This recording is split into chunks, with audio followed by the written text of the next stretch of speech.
Saudações!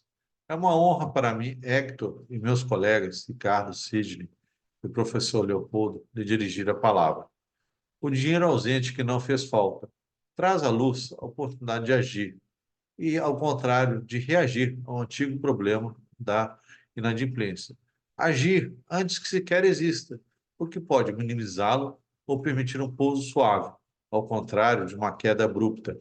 Isso se torna possível conjugando IA, algoritmos baseados em regressão linear e conceitos econômicos. Uma nova abordagem de um velho problema em um contexto essencial para a vida, o da água. Introdução. A vida e sociedade humanas requerem saneamento em qualquer nível. É um objetivo defendido pela ONU e por quase todos os países, pois sua ausência inibe o desenvolvimento humano, a saúde e o bem-estar do povo. No Brasil, esses serviços são prestados por entidades públicas e privadas. No final, tanto custeio e investimento dependem das tarifas. A inadimplência cria um peso duplo no sistema, onerando duplamente o pagador eventual e restringindo os recursos de investimento e custeio. No caso da Caixa de Joinville, Santa Catarina, o custo da inadimplência equivale ao nível médio de investimento de 4 anos. Por outro lado, a ação meramente reativa de suspensão do serviço amplifica o estresse do sistema. Para que se adote ações preventivas e mitigadoras de danos, o primeiro passo é antecipar quem será o inadimplente. Referencial teórico. Inadimplência, no contexto do saneamento, define-se como atraso nos prazos ou não pagamento pelos serviços. Cria-se estresse financeiro e institucional entre empresas e usuários. Nesse trabalho, a inadimplência medida em dias de atraso é denominada delay. Quando essa implicar no corte de serviço, será denominada condição de default. A água é um bem essencial, ou seja, algo do qual o consumidor não pode abdicar. Quando opta por fazê-lo, postergará o máximo possível. Estudando-se a variação desse delay, pode-se prever quem entrará em default.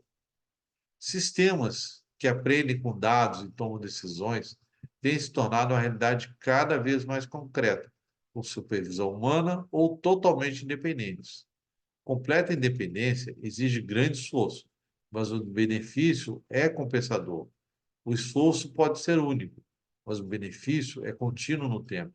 Fenômenos econômicos são expressos por equações complexas.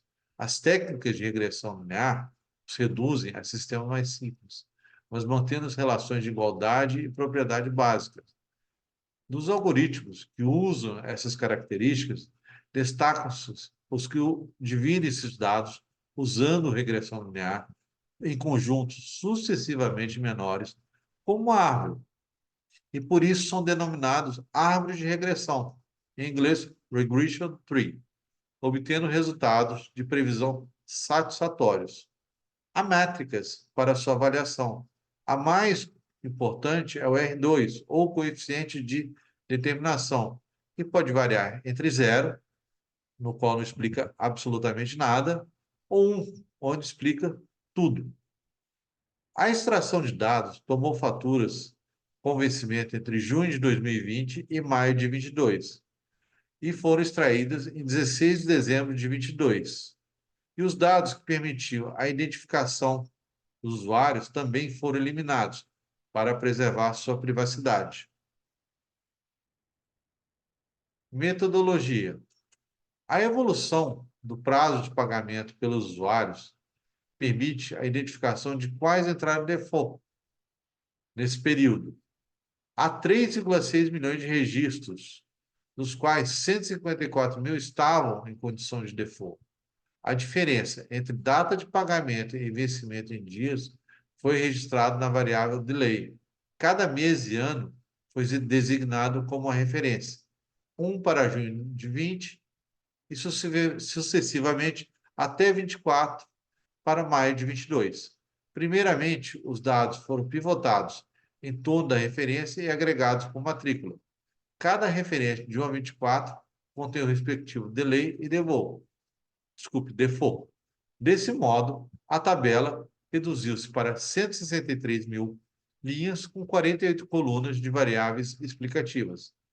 A análise foi feita com algoritmos baseados em regressão linear. O resultado final pretendido é uma variável dicotômica, identificando o default ou não do consumidor. A ferramenta de aprendizado de máquina utilizada foi o AutoML do software Canine. O critério de validação foi o coeficiente de determinação. 80% dos registros foram utilizados para treino e o restante para execução do modelo gerado. O algoritmo com melhor resultado foi o Regression Tree, com coeficiente de determinação de 0,9835. Os testes de execução do modelo gerado obtiveram performance muito similar, informando se certa matrícula entrará ou não em default, como era esperado. Conclusões. Dizer que água e higiene são essenciais é quase uma repetição. Porém, a necessidade de investimento ainda é altíssima. A inadimplência disputa recursos com investimentos e até com o próprio custeio. Por outro lado, as ações são reativas, estressantes e potencializadoras de conflitos. A prevenção é desejável, porém, precisa saber quem se tornará inadimplente ou não. Os modelos e suas aplicações precisam ser capazes de se autoajustar, pois irão modificar a própria realidade em que interferem. A IA, com técnicas de aprendizado de máquina e algoritmos de regressão linear, é capaz de contribuir para essa questão. De fato, os resultados foram positivos, sendo o melhor algoritmo o Regression Tree. É viável identificar o usuário que entrará em default e, portanto, adotar medidas preventivas que evitem conflitos, como a suspensão de serviços. E se não for possível evitar a inadimplência, que o problema seja minimizado. Agradeço a sua atenção.